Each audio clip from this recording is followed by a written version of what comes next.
নমস্কার বন্ধুরা, পায়েলের রন্ধনশালায় আরেকটি নতুন রেসিপিতে আপনাদের সকলকে স্বাগত জানাই। আমার আজকের রেসিপি হলো পরোটা।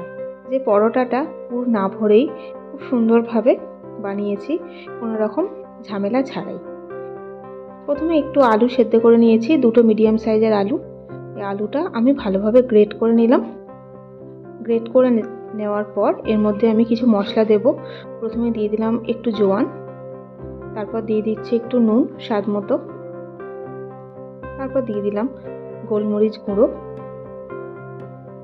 সাথে দিচ্ছি ভাজা মশলার গুঁড়ো, ঝালের জন্য অল্প একটু লঙ্কার গুঁড়ো এবং সাথে দিয়ে দিলাম কসুরি মেথি। এগুলো দিয়ে আলুটা খুব ভালোভাবে মেখে নেব।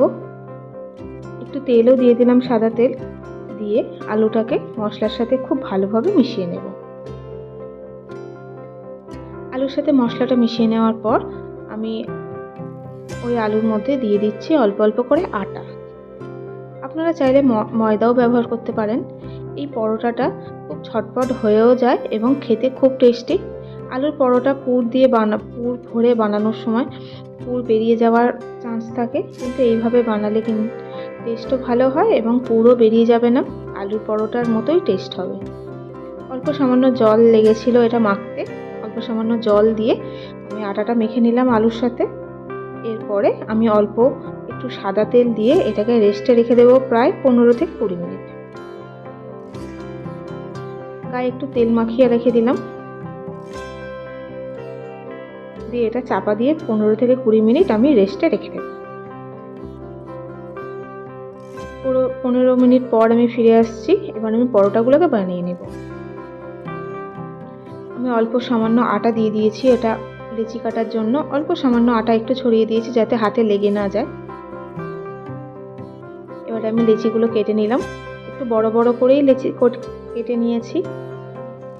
এবার আমি লেচিগুলোকে বেলে নেব শুকনো আটা দিয়ে। আপনারা চাইলে তেল দিয়েও বেলতে পারেন। আমি আটা দিয়ে বেললাম। আটা দিয়ে বেললে পরে স্মুথলি বেলাটা হয়ে যায়। এরপর আমি এই সবগুলো বেলে নেব। লেচিগুলো বেলে নেওয়ার পর আমি এগুলোকে ভেজে নিচ্ছি। ভেজে নেওয়ার জন্য ফ্রাই প্যানে বেশ খানিকটা সাদা তেল দিয়ে দিয়েছি। একটু ডুবো তেলে ভাজছি যাতে খেতে আরও বেশি টেস্টি হয়। পরোটাটা ভাজার সময় অবশ্যই গ্যাসটা লো টু মিডিয়াম ফ্লেমে রাখবেন।